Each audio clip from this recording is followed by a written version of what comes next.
Sem medo de ter medo. Um guia prático para ajudar pessoas com pânico, fobias, obsessões, compulsões e estresse. Tito Paes de Barros Neto.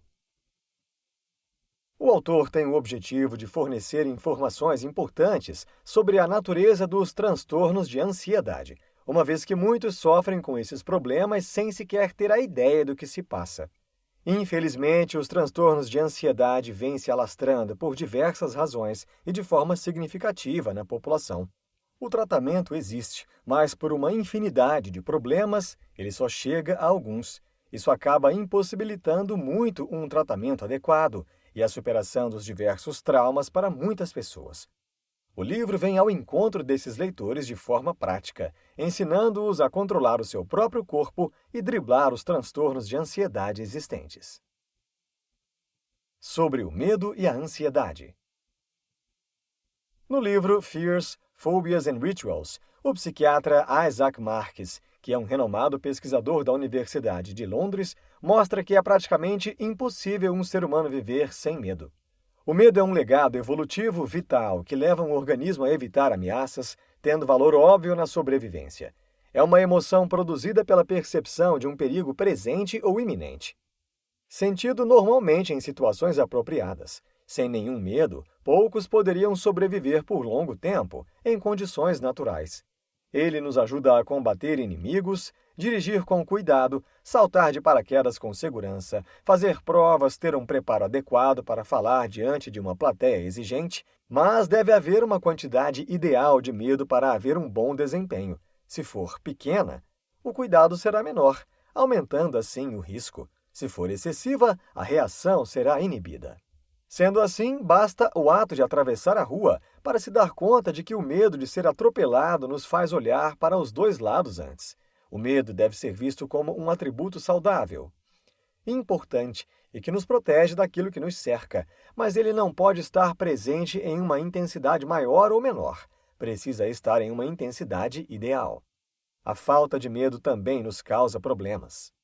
Quando o medo acaba sendo excessivo, de forma exagerada e irracional, é considerado anormal, patológico, podendo se transformar em um transtorno ansioso. A ansiedade é uma emoção semelhante ao medo, mas aparece em uma fonte de perigo real. Um exemplo é o medo de morrer de uma doença grave sem que se esteja de fato doente, o que caracteriza a ansiedade hipocondríaca. Outro exemplo é um medo terrível de borboletas, que são absolutamente inofensivas, o que caracteriza uma ansiedade fóbica.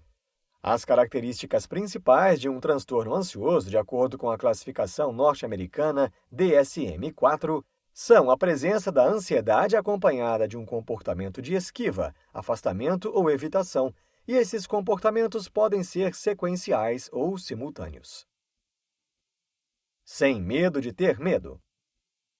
Com o desenvolvimento da terapia comportamental, muitas pessoas que sofrem de transtornos ansiosos, como pânico, fobias, entre outras coisas, podem ajudar a si mesmas.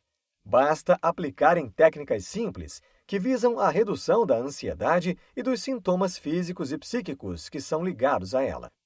Orientados por um terapeuta comportamental, essas pessoas podem fazer uma série de tarefas ou exercícios de casa, cujo resultado prático é avaliado semanalmente, mas infelizmente poucos conseguem ter acesso a um tratamento como esse, seja pelos valores altos ou pelo excesso de demanda nas instituições públicas.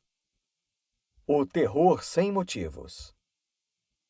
O transtorno do pânico ocorre com uma frequência relativamente mais baixa que os outros transtornos ansiosos, como as fobias, que têm maior volume entre as pessoas que procuram tratamento.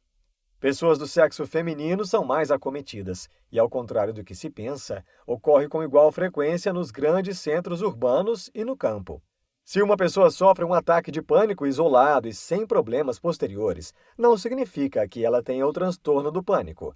O estresse e o uso de substâncias como álcool, o fumo, a cafeína, podem desencadear ataques de pânico. Diagnóstico. De acordo com o DSM-4, o transtorno do pânico é caracterizado por ataques de pânico inesperados e constantes, nos quais a pessoa se sente continuamente preocupada. Um ataque de pânico é um período de intenso temor e desconforto, no qual 4 ou mais sintomas descritos chegam a um pico de 10 minutos. 1. Palpitações ou ritmo cardíaco acelerado. 2. Sudorese. 3. Tremores ou abalos. 4. Sensação de falta de ar ou sufocamento. 5. Sensação de aperto na garganta. 6. Dor ou desconforto no peito. 7. Náusea ou desconforto abdominal. 8. Sensação de tontura, instabilidade, vertigem ou desmaio. 9. Sensações de irrealidade ou de estar distante de si mesmo. 10. Medo de perder o controle ou enlouquecer. 11. Medo de morrer. 12. Anestesia ou sensações de formigamento. 13. Calafrios ou ondas de calor. Encarando o problema. Autoexposição. No livro Fears, Phobias and Rituals, Isaac Marks cita vários estudos sobre a autoexposição e sua eficácia. Trata-se de uma técnica simples. O paciente deve enfrentar gradualmente as situações que lhe causam grande desconforto ou que ele evita. Exposição a estímulos internos. O tratamento das fobias se dá a partir da exposição a situações ou objetos temidos. A exposição a estímulos internos, ou interoceptiva, é destinada a tratar pacientes que tenham pânico, associado ou não à agorafobia. Os ataques de pânico podem ser espontâneos ou acontecer nas situações agorafóbicas. O ponto de vista racional. Para que o paciente possa ficar bem, ele precisa ser exposto a pelo menos um pouco daquilo que lhe causa o pânico. É como o exemplo claro da vacina, que carrega a inoculação de um micro-organismo enfraquecido em um ser humano para protegê-lo. Os exercícios de exposição podem ser vistos como doses de vacina contra o pânico, que vão levar o paciente a habituar-se aos sintomas. O paciente vai senti-los, mas não terão o peso e as características de terror do pânico. Aprendendo a respirar. O paciente deve inspirar o ar pelo nariz, devagar, realizando a respiração abdominal, isto é, o ar vai para a barriga e não para o tórax, e vai soltar o ar mais lentamente ainda pela boca. O ideal é que você inspire em 3 tempos, contando até 3. Não utilize uma grande quantidade de ar, apenas respire devagar e suavemente. Se tiver dificuldade de fazer a respiração abdominal, espalme as mãos sobre o próprio abdômen e, ao inspirar o ar, observe se as mãos se movem. São elas, junto com o abdômen, que devem se mover para frente e não seu tórax. Essa técnica é muito importante para ser aprendida, pois durante uma crise de pânico a pessoa sente falta de ar e respira de forma rápida e profunda, causando hiperventilação. Se o indivíduo conseguir controlar a respiração, terá metade dos sintomas sob controle. Os 5 exercícios. Aprendendo a respirar, você pode passar para os exercícios de exposição interoceptiva. Exercício número 1. Sentado em uma cadeira, balance a cabeça rapidamente de um lado para o outro, como se estivesse fazendo um não. Faça um giro amplo de cabeça e mantenha os olhos sempre abertos. A seguir, inicie o controle da respiração até que a tontura passe. Tempo de exercício, 30 segundos. Exercício número 2. Sentado na cadeira, incline o tronco para frente, deixando-o repousar sobre as coxas, se possível, e solte os braços para baixo. Deixe que as mãos toquem o chão. Permaneça nessa posição por 30 segundos e erga rapidamente o tronco, retornando à posição original. Faça novamente o controle da respiração até que se sinta bem novamente. Exercício número 3.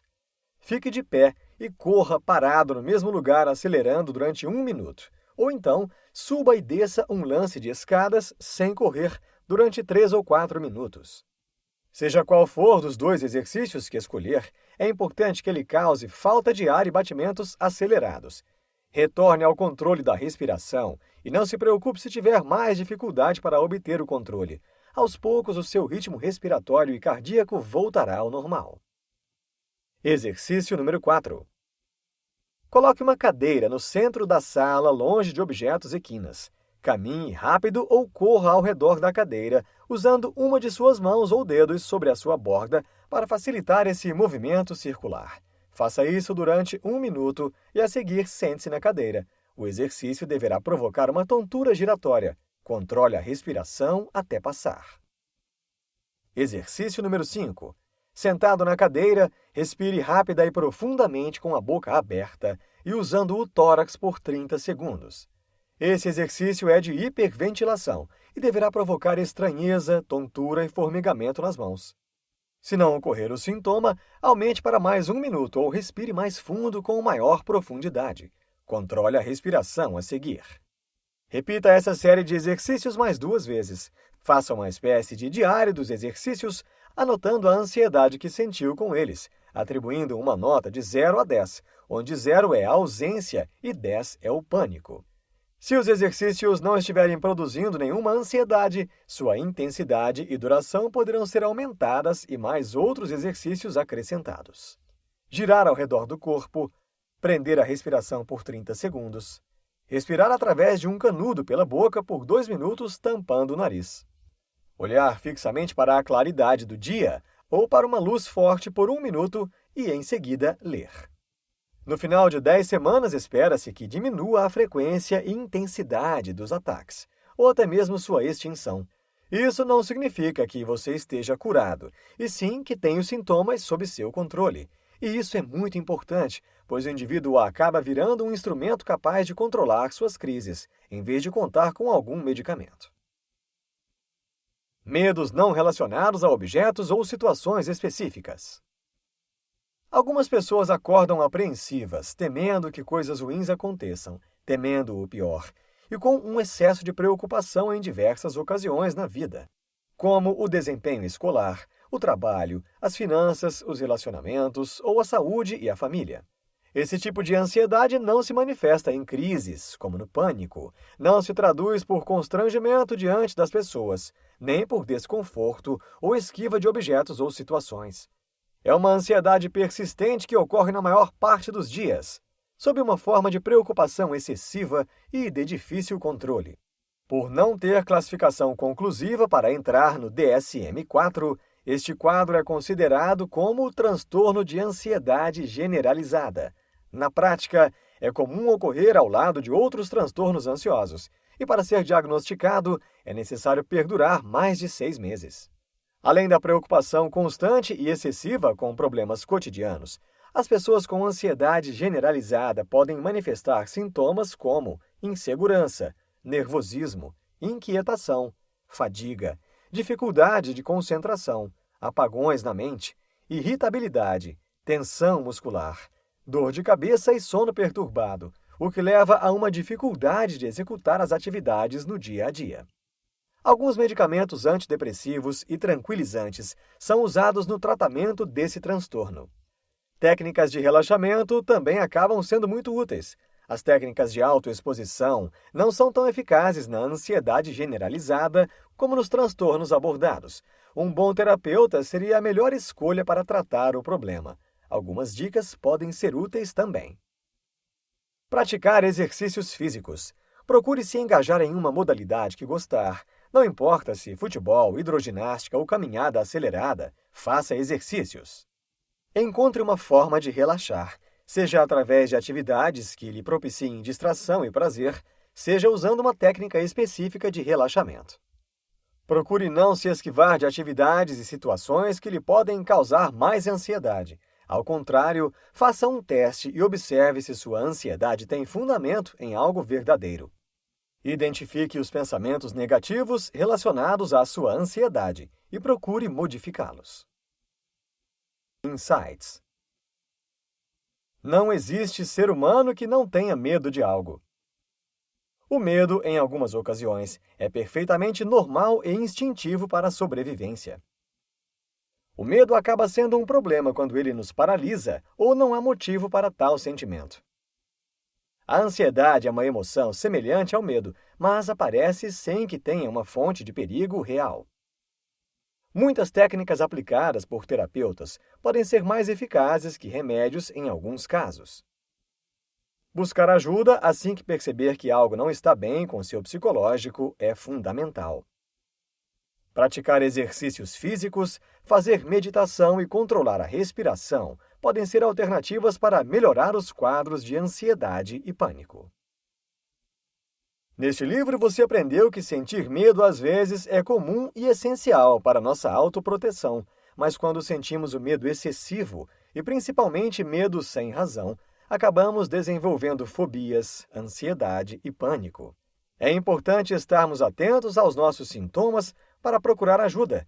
Hoje em dia, há muitos exercícios terapêuticos que podem ajudar a melhorar a qualidade de vida de pessoas que sofrem desses transtornos. Infelizmente, muitas pessoas não conseguem se tratar com profissionais da área, pois o preço das consultas é elevado e na rede pública a fila de espera é imensa. O livro nos ensina como podemos ter o controle do nosso corpo, controlando a nossa respiração e fazendo alguns exercícios com pequenas doses de exposição interoceptiva para melhorar os transtornos de ansiedade.